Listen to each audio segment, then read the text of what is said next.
So please be careful na lang in writing scientific names because there are some panelists that they are very sensitive in terms of seeing a wrong way of writing the scientific name. In writing the scientific name, it should be italicized. Ayan. And then, for example, the scientific name of Madre de Cacao is Gliricidia sepium. Ang Gliricidia, okay, tama yan siya. It should be italicized na lang. And then ang sepium, ang letter S dyan ay small letter.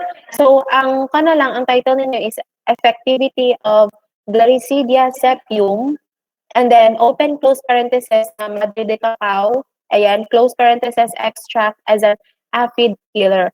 Okay, I have a question about aphids. Kasi aphids kasi, there are different species or different kinds of aphids. And I don't know if you are all familiar with the aphids. Kasi, yung pagkabasa ko ng aphids, parang nagkuhan ako dito, parang, tawag yun, nagkaroon ako ng nag-alanganin ako dito sa aphids na ito. It's because they are very tiny and I don't know if it can be seen everywhere, especially sa plants. Saan kayo kukuha ng aphids pala? You are now unmuted.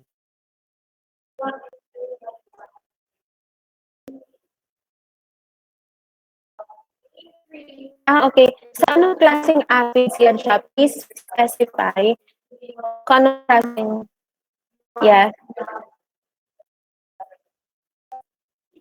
Ay, yung puti ang ibig sabihin. Aphids ang ano yun. You are Kasi, now akala ko kasi yung pag-send yun ng picture sa akin, I thought yung mga aphids doon, they are very small, na hindi lang siya makita.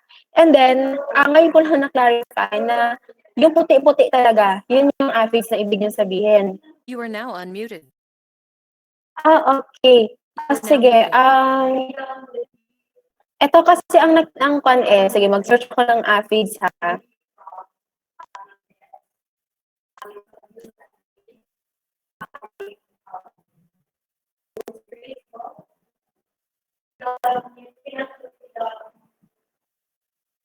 Nakikita niyo yung mga ito yung mga nakikita kong aphids. And then I thought, ito siya ang ibig niyang sabihin kasi puti-puti.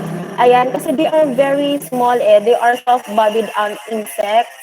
Ayan, ito bang ibig niyang sabihin or yung puti-puti niya talaga na just like this one. Ayan, sorry lang, sobrang ingay dito. Ayan, ano ba?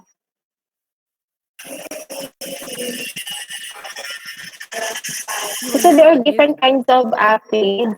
Sige, itong white aphids. Kasi I think parang yan ang... Okay, ito ba? Ito bang ibig niyang sabihin? Okay.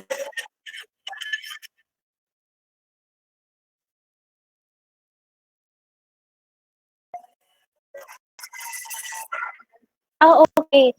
So please specify kung anong klaseng aphids to siya. I think this is white aphids. Okay. Kindly ka na lang fix the title. It should be effectivity of the scientific name of Madrid cacao, tapos open close Madrid cacao extract as an wait lang, aphid killer.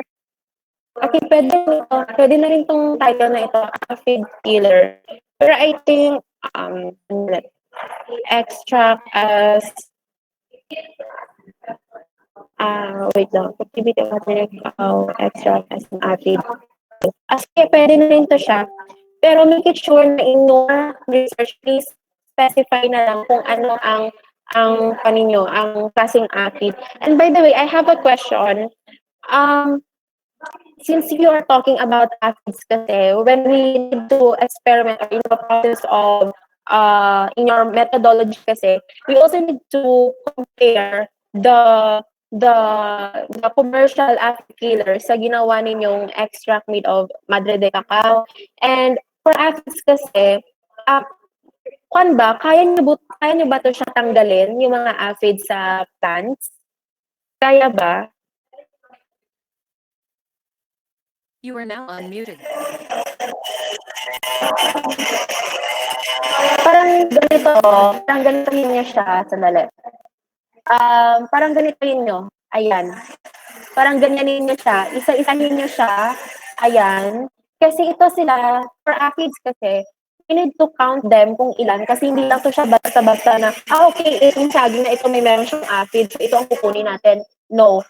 Dapat bilangin natin kung ilang aphids ang kailangan.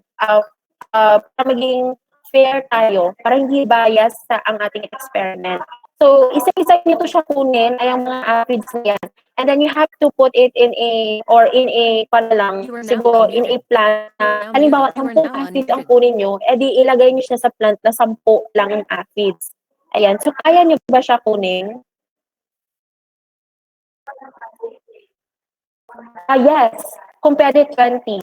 Kung marami kayo, much better kapag 20 or 30. Pero kaya siya, carry lang. Kasi there are aphids kasi na parang cotton na yung kanyang cotton na yung kanyang what you call this, yung You are now appearance muted. niya. Ayan, kaya there are some parang ang hirap sila kunin. Pero kaya ba? Carry siya. Kasi kung carry siya, diretso tayo dito sa aphids. You are now unmuted.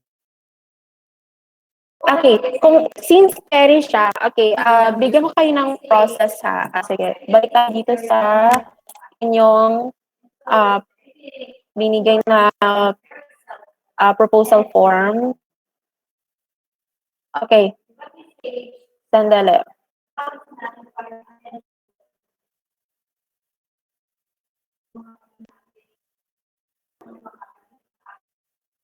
For this one,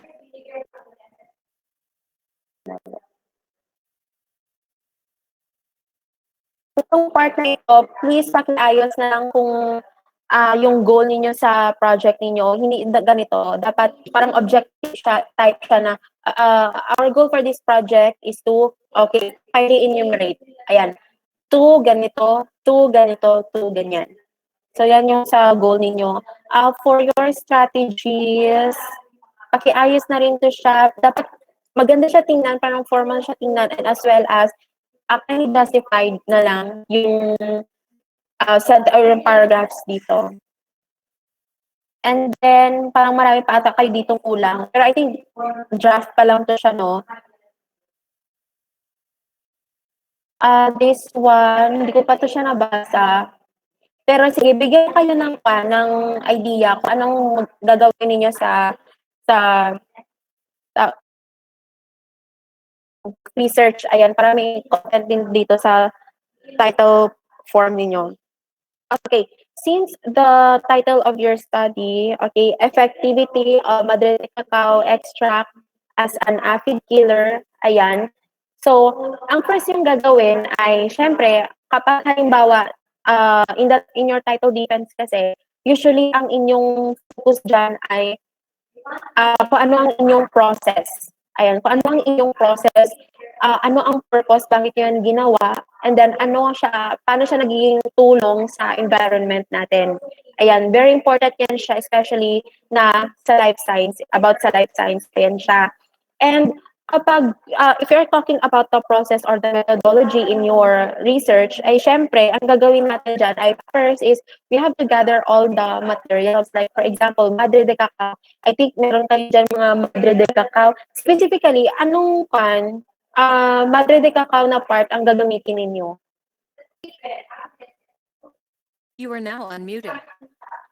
And leaves. Okay, You are now may muted. nabasa pa kayo research regarding sa Mother de Cacao, kaya niya magpatak ng mga insects or kinuha niyo lang siya, it's because very abundant yan sa part ninyo. You are now unmuted.